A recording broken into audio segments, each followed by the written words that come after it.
एक समय की बात है। विनायक नगर नामक गांव में 65 साल की एक औरत लीलावती रहती थी। वह अपने 2 बेटों और उनके परिवारों के साथ रहती थी। वह एक ही घर में रहते थे। लीलावती को स्वादिष्ट खाने खाने का बहुत शौक था। उसे अच्छे कपड़े पहनने का, आईने में अपने आप को देखने का बहुत शौक था। जब उसके बेटे काम पर निकल जाते, उसकी बहुएं अपने काम में व्यस्त हो जाती, मगर लीलावती को इस बात की कोई परवाह नहीं थी। बड़ी बहू, ओ बड़ी बहू, इधर आओ जरा। जी माँ, बोलिए। अरे, क्या तुम मुझे वो गिलास दे सकती हो जिसमें पानी रखा हुआ है? लीलावती बहुत आलसी थी। अपने बाजू में पड़ा हुआ गिलास भी वह उठा नहीं सकती थी। वह हर बार ऐसे ही करके किसी ना किसी को बुलाती और उन्हें परेशान करती। उसकी बहुएं उसका कहना तो मान लेती थी, मगर वह भी बहुत परेशान रहती थी, क्योंकि उसे खाने का बहुत शौक था। जब अच्छा पकवान पकता था तो वह खुद रसोई घर में जाकर देखना चाहती थी कि क्या पक रहा है। अरे बहू, सुनो, तुम क्या पका रही हो? खुशबू तो बहुत अच्छी आ रही है। फिर जब लीलावती की बहुओं ने खाना बना लिया तो वह इंतजार करती थी कि वह रसोई से बाहर कब आएंगी। वह रसोई में जाकर सभी पकवान देखती थी, एक एक करके उन्हें सूंघती थी और फिर कटोरी में सामान भरकर चुपचाप अपने कमरे में चली जाती थी। भोजन के समय बहुएं पहले सबको खाना परोसती थी, मगर जब उनकी बारी आती तो खाना कम पड़ जाता था। उन्हें पता ही नहीं था कि खाना कम कैसे पड़ जाता है। कभी कभी तो उनके पति उन्हें गुस्सा भी करते थे कि क्यों उन्होंने सही मात्रा में खाना नहीं बनाया है। ऐसा देख के लीलावती मन ही मन खूब हंसती, मगर वह अपने बेटों को कुछ नहीं कहती थी कि वह अपनी पत्नियों से ऐसे क्यों बात कर रहे हैं। फिर एक दिन लीलावती के बेटे बाजार से कुछ मिठाइयां लेकर आए और वो मिठाइयां उन्होंने अपने बच्चों के लिए रख दी। लीलावती से तो रुका ही नहीं गया। वह अपने पोते पोतियों के पास आई और मिठाई का डब्बा उनसे ले लिया। सुनो बच्चों, ये मिठाइयां मैं तुम लोगों में बराबरी में बांटूंगी। चलो अपनी आंखें बंद करो और अपना हाथ आगे करो बच्चों। ऐसा सुनकर बच्चों ने वैसा ही किया जैसे उनकी दादी माँ ने कहा। फिर लीलावती ने उस डब्बे में से कुछ मिठाइयां चुपचाप अपने पास रख लीं और बाकी की मिठाइयां बच्चों को दे दी और फिर चुपचाप अपने कमरे में चली गई। ये ही नहीं, वह तो अपनी बहुओं की साड़ियां भी चुराती थी। जब उसकी बहुएं साड़ियों को तार पे सूखने के लिए टांगती, वह चुपचाप साड़ियां ले जाती। उसकी बहुएं परेशान हो जाती कि ऐसा किसने किया है। उन्हें लगता कि साड़ियां कहीं गुम हो गई हैं। माँ जी, आपने मेरी लाल साड़ी देखी क्या? मैं कई समय से ढूंढ रही हूँ, मगर मुझे मिल ही नहीं रही। मैंने उसे सूखने के लिए तार पे डाला था। क्या आपने देखी है? नहीं बहू, मैंने नहीं देखी। मुझे लगता है वो पड़ोस की राधा ने ऐसा कुछ किया है। कल मैंने वो साड़ी उसके पास देखी थी। हाँ माँ जी, मेरी साड़ी भी गुम चुकी है।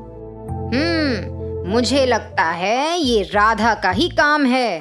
तुम दोनों को उसके पास जाकर बात करनी चाहिए। ऐसा बोलकर उसने अपनी बहुओं को बहकाया। जैसा उनकी सास ने कहा, वह दोनों अपनी पड़ोसी राधा के पास गईं और लड़ने लगीं। राधा की तो कोई गलती ही नहीं थी और उन्हें लड़ता देख लीलावती दूर से हंसने लगी। इनको तो पता ही नहीं चलेगा कि ये मैंने किया है। देखो कैसे लड़ झगड़ रही हैं। लीलावती ऐसे ही अपने परिवार में सबको तंग करती। फिर एक दिन जब वह खाना खा रही थी, लीलावती को बहुत खुशी हुई ये जानकर कि अगले हफ्ते दशहरा आ रहा है। और वह चाहती थी कि सब लोग नए कपड़े खरीदें। जी माँ, हमें कपड़े खरीदने चाहिए। और हाँ, अभी सासू माँ भी आ रही हैं, तो क्या आप उनके लिए भी कपड़े खरीद लेंगी? वह दशहरा मनाने आ रही हैं।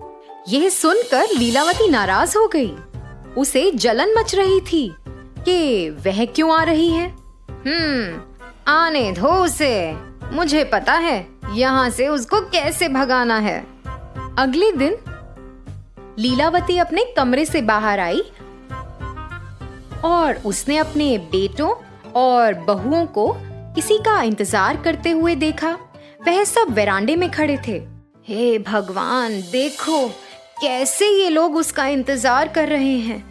क्या इन्होंने मेरा इंतजार ऐसे किया है कभी? हे भगवान। फिर लीलावती के बड़े बेटे की सास वहां पधारी और जैसे ही वह अपनी गाड़ी से उतरी, बच्चे भागे दौड़े उनके पास गए। पुष्पा बच्चों के लिए और बाकी सब के लिए कई उपहार लाई थी। वह बच्चों के लिए खिलौने और बेटियों के लिए साड़ियां लाई थी। पुष्पा ने लीलावती को भी एक सुंदर सा बस्ता भी दिया। लीलावती ने वह बस्ता तो कबूल किया और चुपचाप अपने कमरे में चली गई और फिर बाहर आई। बाहर आकर उसे स्वादिष्ट खाने की सुगंध आई, तो वह सोचने लगी कि बहुत कुछ बना है, मगर उसे जलन भी मच रही थी। ये देखो, इन बहुओं ने मेरे लिए कभी इतने सारे स्वादिष्ट पकवान बनाए हैं। अभी मैं इनको मजा चखाती हूँ। फिर ऐसा सोचते हुए वह इंतजार करने लगी कि कब उसकी बहुएं रसोई से बाहर आएं। जैसे ही वे दोनों रसोई से बाहर आईं,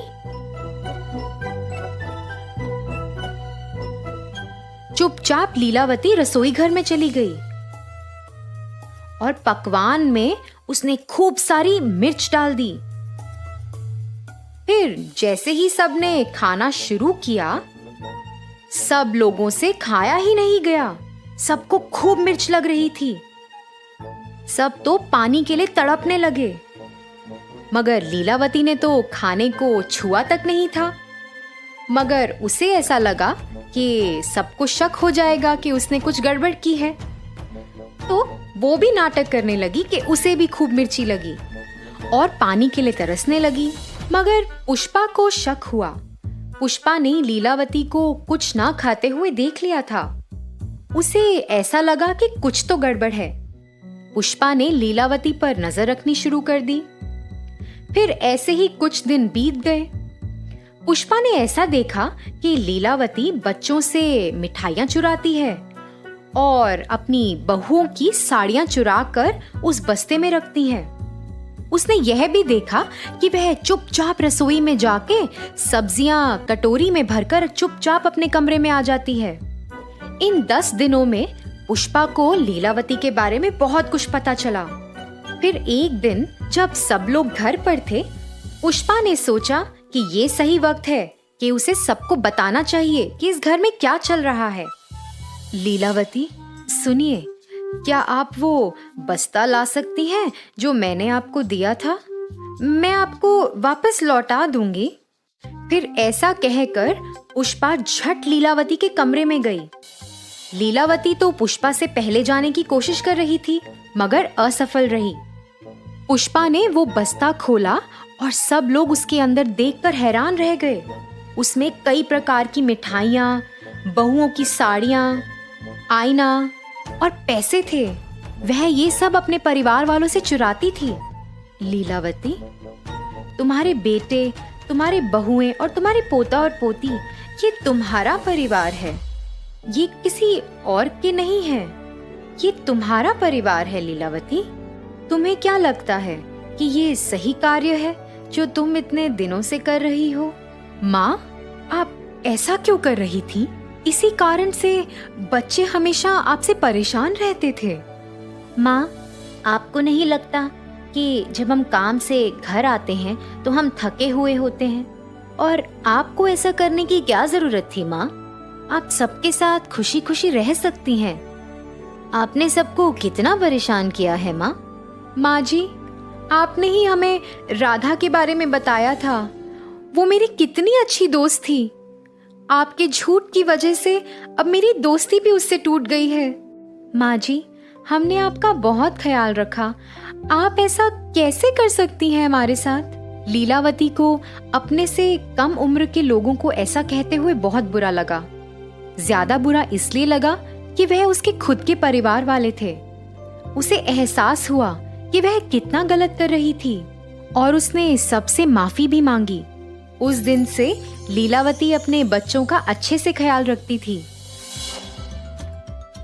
वह अपनी बहुओं का भी खूब ख्याल रखती थी। वह अपनी बहुओं की काम करने में मदद भी करती थी। ऐसा सब देखकर पुष्पा भी बहुत खुश हुई कि उसके रहते रहते लीलावती का हृदय परिवर्तन हुआ। तो बच्चों, इस कहानी से हमें ये सीख मिलती है कि हमें अपने पास मौजूद जिंदगी से संतुष्ट रहना चाहिए।